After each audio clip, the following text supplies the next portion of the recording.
Hello दोस्तों, नमस्कार। कैसे हैं आप सब? आई होप कि आप सब अच्छे होंगे और खूब बढ़िया से मन लगाकर पढ़ाई कर रहे होंगे। तो आप लोगों को पता होगा कि आज का सेशन आप लोगों को हिंदी का प्रैक्टिस सेट मिल रहा है। हिंदी में वर्णमाला भी होगा, यानी कि ऑल चैप्टर से हमने पूरे प्रश्न रखे हुए हैं। हिंदी व्याकरण के भी पोर्शन रखा है और साहित्य के भी हैं। तो चलिए आज के सेशन को स्टार्ट करते हैं। आज के सेशन का पहला प्रश्न देखते हैं और बहुत ही अच्छा प्रश्न है। ज़बरदस्त प्रश्न से शुरुआत करते हैं। हिंदी व्याकरण के प्रश्न हैं। पहला प्रश्न, हिंदी वर्णमाला में व्यंजनों की संख्या कितनी होती है? तो बहुत लोगों को अभी तक याद होता है पर भूल जाते हैं। तो हिंदी वर्णमाला में व्यंजनों की संख्या कितनी होती है? तो 33 व्यंजन होते हैं। कितने? 33 व्यंजन होते हैं। सुंदरदास का काव्य किस भाषा में है? तो सूरदास का काव्य किस भाषा में है? तो ब्रज भाषा में है। किस भाषा में? ब्रज भाषा में है। अगला प्रश्न है, हिंदी साहित्य सम्मेलन प्रयाग की स्थापना कब हुई थी? तो हिंदी साहित्य सम्मेलन प्रयाग की स्थापना कब हुई थी?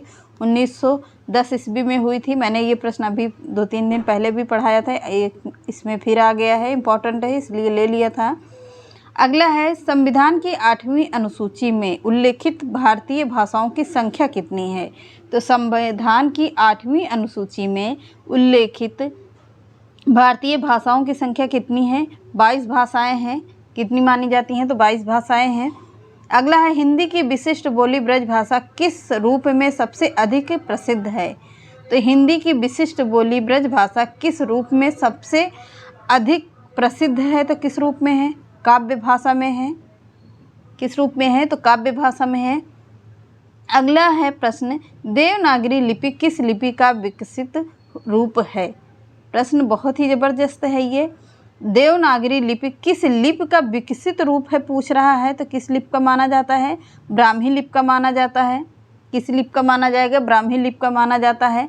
अगला है, रामायण महाभारत आदि ग्रंथ कौन सी भाषा में लिखे गए हैं? तो महाभारत, रामायण ये सब किस भाषा में लिखे गए हैं? तो आर्य भाषा में लिखे गए हैं। कौन सी भाषा में लिखे गए हैं? आर्य भाषा में लिखे गए हैं। इंपॉर्टेंट है, इसको ज़रूर नोट कर लीजिएगा। महाभारत, रामायण आदि ग्रंथ कौन सी भाषा में लिखे गए हैं? तो आर्य भाषा में लिखे गए हैं। अगला प्रश्न है, विद्यापति की प्रसिद्ध रचना पदावली किस भाषा में लिखी गई है? तो विद्यापति की प्रसिद्ध रचना पदावली किस भाषा में लिखी गई? मैथिली भाषा में लिखी गई। किस भाषा में है? तो मैथिली भाषा में है। इम्पॉर्टेंट है, फटाफट से सब कुछ नोट करते रहिएगा। भारत में हिंदी का संवैधानिक स्वरूप है। तो भारत में हिंदी का संवैधानिक स्वरूप क्या है? तो राज्य भाषा है। क्या है? राजभाषा है। भारत में हिंदी का संवैधानिक स्वरूप है, राजभाषा है। अगला है, जाटू किस बोली का उपनाम है? तो जाटू किस बोली का उपनाम पूछा जाता है? तो बांगरू बोली का उपनाम माना जाता है। क्या? जाटू बांगरू बोली के अंतर्गत आता है। अगला है, एक मनई के, ये है एक बोली है। एक मनई के दू बेटवे रहिन, यह अवतरण हिंदी की किस बोली के अंतर्गत आता है? तो आप लोगों को पता होगा, एक मनई क्या होता है? अवधी भाषा में मनई तक, यहाँ तक केवल प्रयोग होता है। दुई बेटवे रहिन, अब यहाँ से क्या आ गया? पूरा भोजपुरी आ गया। तो एक मनई के दुई बेटवे रहिन, यह अवतरण किस बोली में आता है? तो भोजपुरी बोली में आता है। किस बोली में? भोजपुरी बोली में आएगा। अगला, हिंदी का पहला नाटक है। हिंदी का पहला नाटक क्या है? नहुस है। नहुस किसका नाटक है? ये आप लोग कमेंट करके बताइएगा। अगला प्रश्न है, कबीरदास की भाषा थी, यानी कि कबीरदास की भाषा पूछ रहा है कि कैसी थी, वो किस प्रकार की लैंग्वेज उनकी थी? तो सदुक्कड़ी थी। क्या थी? सदुक्कड़ी भाषा थी उनकी। अगला है, कलम का जादूगर किसे कहा जाता है? तो कलम का जादूगर कहा जाता है रामवृक्ष बेनीपुरी को कहा जाएगा। क्या? कलम का जादूगर रामवृक्ष बेनीपुरी। कलम का जादूगर रामवृक्ष बेनीपुरी। ऐसे करके पूरे सब्जेक्ट, पूरे प्रश्न आप लोग कंप्लीट कर सकते हैं। अगला प्रश्न है, प्रगतिवाद उपयोगितावाद का दूसरा नाम है। तो प्रगतिवाद उपयोगितावाद का दूसरा नाम है, यह कथन किसका है? यह कथन है रामविलास शर्मा का। किसका है? रामविलास शर्मा जी का है। अगला है, पंचतंत्र क्या है? तो पंचतंत्र क्या है? एक कहानी संग्रह है। किसका है? विष्णु प्रभाकर का है। पंचतंत्र कहानी संग्रह है किसका? विष्णु प्रभाकर का माना जाता है। अगला है हिंदी साहित्य के इतिहास के रचयिता कौन है? तो हिंदी साहित्य इतिहास के रचयिता मैंने कई बार आपको ये प्रश्न पढ़ाया है, आचार्य रामचंद्र शुक्ल का है। किसका? आचार्य रामचंद्र शुक्ल का माना जाता है। अगला प्रश्न देखते हैं, बहुत ही इम्पोर्टेंट है। प्रथम विश्व हिंदी सम्मेलन कहाँ पर हुआ था? अब प्रश्न ये बहुत ही ज़बरदस्त हुआ है कि हिंदी का प्रश्न कह रहा है प्रथम विश्व हिंदी सम्मेलन कहाँ पर हुआ था? तो कहाँ पर हुआ था ये प्रश्न कह रहा है, तो 1975 में हुआ था। कहाँ पर हुआ था? नागपुर में हुआ था। क्लियर हुआ? हिंदी का विश्व हिंदी प्रसिद्ध सम्मेलन कहाँ पर हुआ है? 1975 में हुआ है, नागपुर में हुआ है। अगला प्रश्न है, हिंदी में नई कविता शब्द का सर्वप्रथम नामकरण कौन करता है? तो हिंदी में नई कविता शब्द का सर्वप्रथम नामकरण करता है अज्ञेय जी करते हैं। कौन करेंगे? अज्ञेय जी करते हैं। अगला है, हिंदी का प्रथम रेखा चित्र संकलन का नाम क्या है? तो हिंदी का प्रथम रेखा चित्र संकलन का नाम क्या है? पदम पराग पदम सिंह शर्मा का है। किसका? पदम पराग पदम सिंह शर्मा का है। अगला प्रश्न है, हिंदी आलोचना की प्रथम पुस्तक का नाम बताइए। तो हिंदी आलोचना की प्रथम पुस्तक का नाम क्या है? तो हिंदी कालिदास की आलोचना है। कौन सी है? हिंदी कालिदास की आलोचना है, जो इम्पोर्टेंट है, फटाफट से नोट करिएगा, बिल्कुल नया प्रश्न है ये। हिंदी आलोचना की प्रथम पुस्तक का नाम हिंदी कालिदास की आलोचना है। अगला प्रश्न है, हिंदी का प्रथम साप्ताहिक पत्र कौन सा है? तो हिंदी का प्रथम साप्ताहिक पत्र कौन सा है? उदंत मार्तंड है। उदंत मार्तंड है। अगला प्रश्न है, हिंदी का प्रथम दैनिक पत्र कौन सा है? तो हिंदी का प्रथम दैनिक पत्र कौन सा है? समाचार। समाचार यानी कि सुधा वर्षण, पहले कहा जाता था सुधा वर्षण।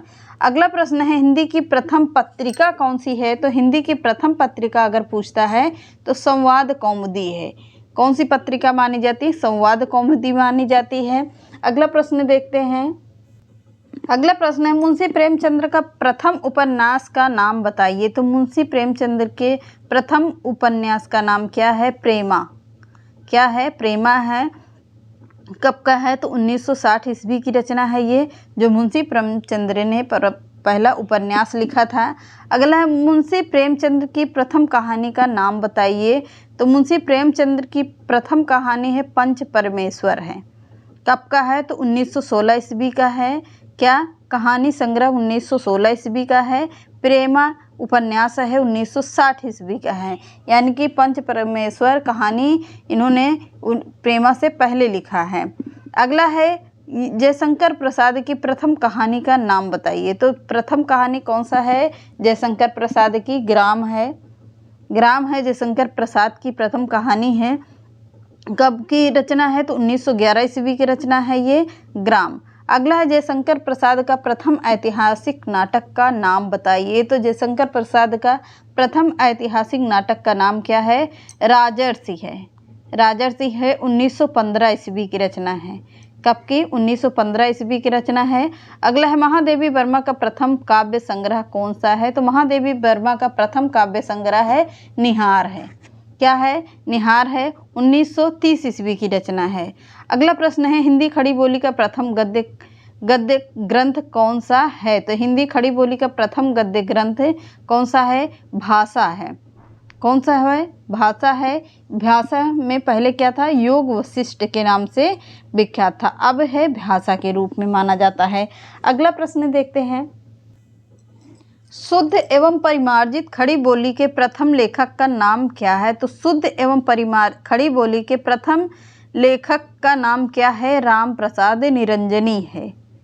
कौन है? राम प्रसाद निरंजनी जी की रचना है, जो शुद्ध एवं परिमार्जित खड़ी बोली के प्रथम लेखक का नाम है राम प्रसाद निरंजनी।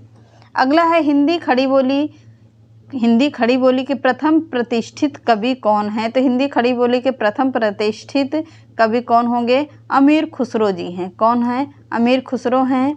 अगला है, हिंदी की प्रथम आतुकांत रचना कौन सी है? तो हिंदी की प्रथम आतुकांत रचना है प्रेम पथिक। किसकी है? जयशंकर प्रसाद की रचना है। अगला, हिंदी खड़ी बोली का प्रथम काव्य ग्रंथ का नाम बताइए। तो हिंदी खड़ी बोली का प्रथम काव्य ग्रंथ है एकांतवासी। किसका है? योगी श्रीधर पाठक का है। एकांतवासी योगी श्रीधर पाठक की रचना है। ये रहे आज के इम्पॉर्टेंट प्रश्न। तो कैसे लगे आप लोगों को प्रश्न? कमेंट जरूर करके बताइएगा कि प्रश्न आज के सेशन कैसा रहा। तो चलिए मिलते हैं नेक्स्ट क्लास में। चैनल पसंद आता तो लाइक, सब्सक्राइब एंड शेयर कर दीजिएगा। नमस्कार।